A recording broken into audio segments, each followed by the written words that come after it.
Welcome back to Sports Weekly on IEMG. A big congratulations to San Bernardino Valley College head football coach James Griffin for getting his first win at the helm of the Wolverines program. It actually came on the road. Let's go on the road with SBVC playing at the LA Valley College Monarchs. Some highlights here. Quarterback Kane Richardson, 9 yards on the touchdown run in the first quarter, and the Wolverines led by a score of 7-zip. Then in the second quarter, it'll be Duke Annie Davis. The touchdown here for the Wolverines from the doorstep. That made it 14-0. They would strike again later in the second quarter. It'll be Jonathan Core. The 7-yard touchdown run finds the paint as SBVC led by a score of 20-0 at halftime. So a nice lead there at the half, and they would hold on in this one. Third quarter now, it'll be Richardson to Jason Harris Jr. 34 yards on the TD strike. That makes it 27-0. And how about one more score just for fun? It'll be Trent Daly for the touchdown coming up for the Wolverines. So 5 different SBVC players scored in this game as they won 33-0. Big win for SBVC, their first win of the season. They are now 1-1. And they will be back home this week as they will take on the Compton College Coyotes. We'll have the game live on IEMG. That is a 1 p.m. kickoff, so afternoon matinee football here in San Bernardino with SBVC taking on Compton College. We'll have the game live on IEMG. That's the IE Media Group YouTube channel. Looking forward to it. Big football game on Saturday. All right, from SBVC football, how about some SBVC volleyball? The Wolverines playing on the road at Riverside City College. A rivalry game, but this is non-conference between the Wolverines and the Tigers, but it's always fun when these two programs get together. SBVC off to a strong start. They've been really good under head coach Robert Van Sant the last couple of seasons, and it looks like this year, I know it's early, already off to a good start for the Wolverines. Here is Destiny Allen coming up with the point right there. 2 hands for the Wolverines. And then later, it'll be Ava Avila. The bump. Oh, and it's going to fall in there for a point. Good job by Ava Avila. Then RCC trying to hang tough with a very good SBVC squad. Jaden Franchier, the kill there for the Tigers. But SBVC always seem to have an answer. Avila to Tania Hardwick. She led the way with 12 kills for the Wolverines. And then Venus Bush to Ashley Zimmer for another point for SBVC. Then it's Bush to Allen. Hammers it home for another point for the Wolverines. How about an ace? Stand behind the line. That's Cielo Rodriguez serving up the ace there for SBVC. They were up 21-15 when RCC's Madison Pastorius gets one back for the Tigers, but SBVC too tough. Even on the road, Devier Lucas with the kill. She had 17. And Lucas again coming up as SBVC wins in 4 sets. 25-17, 25-11, 21-25, and 25-16. So they win 3-1. Nice win for them on the road against Riverside City College.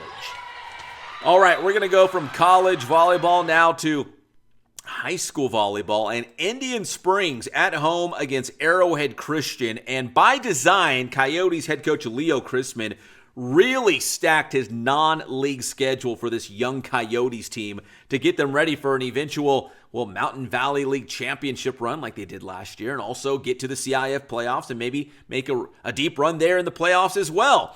So let's take you out to the Coyotes' den. Indian Springs at home against Arrowhead Christian. And we'll see if the Coyotes can match with one of the better teams in the area and get them ready again for Mountain Valley League play, which will be coming up very shortly. In the first set, Victoria Bingaman serves up the ace for the Eagles. That gives ACA the early 13-6 lead. And then Emily Drumright patrolling the net as the Eagles go up by 10, 17-7. Indian Springs freshman, and she is a good one. Number 8, Kai Hudson, now at the net. She's got a point for the Indian Springs Coyotes. And how about a big-time block party by Jacqueline Diaz Great play there by Diaz and a little bit of celebration afterwards. That was a great play. I'd be cheering too. But the Eagles would strike back. It's Ava Inhow coming up with a point here for ACA. They would go on to win the first by a score of 25-16. Second set, Hudson there for Indian Springs. Makes it a 7-4 ball game. Then later, Binghamton with the kill for ACA to extend the Eagles lead now to 10-6. Perino would set up drum right here in the second as the Eagles take the second frame, 25-17. And we're going to fast forward to match point in the third as the Eagles take the third, 25-16. So a sweep for ACA on the road at Indian Springs. But Coyotes head coach Leo Chrisman pleased by his team's performance against a very strong ACA squad. That's the goal now. We'll go to CIF 3 years in a row is the goal, and hopefully we can go back-to-back in league. That's, of course, the goal. So, yeah, this is definitely going to get us ready for all that. Even though we have a young team, I think the expectations should still be a little higher for us as a program. So I wanted to challenge us and show our new varsity girls the speed of the game at different levels. Beaumont next week, they're Division III. They're going to definitely be tough, but if we play like we did today, I think we'll be in good shape. Especially like we talked about earlier with the freshman middle. And I only have 2 returners. I have a couple sophomores in there, mostly juniors, but a young team, but they are, like I said, they're pleasantly surprising me, and they're giving me the effort, and that's all I can ask for.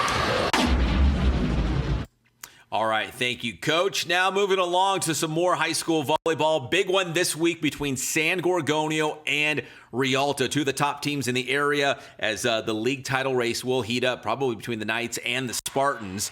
Rialto was taking on Jurupa Hills, and they got a big 3-set victory, a clean sweep, 25-15, 25-22, and 25-21 against Jurupa Hills. Whitney Smith had 12 kills for Jurupa Hills, but too much by the Knights as they moved to 9-3 on the season, 2-0 in the San Andreas League. But on the flip side, San Gorgonio, they are 12-4, 1-0 in the SAL. So when Rialto plays San Gorgonio this week in league play, that's going to have huge league title implications. They will play twice this season, Rialto and San Gorgonio, in league play. So it'll be a big one this week. San Gorgonio, remember last year, Skyline League champions, going 18-12, 5-1 in league play, but Sanji getting bumped up from the Skyline to the San Andreas. But if they're going to win back-to-back league titles, they're going to have to get past Rialto, and that's a big match this week against the Knights. Well, that'll do it for this edition of Sports Weekly on IEMG. My name is Pep Fernandez. Give this video a like, subscribe to the channel, and we'll see you next time.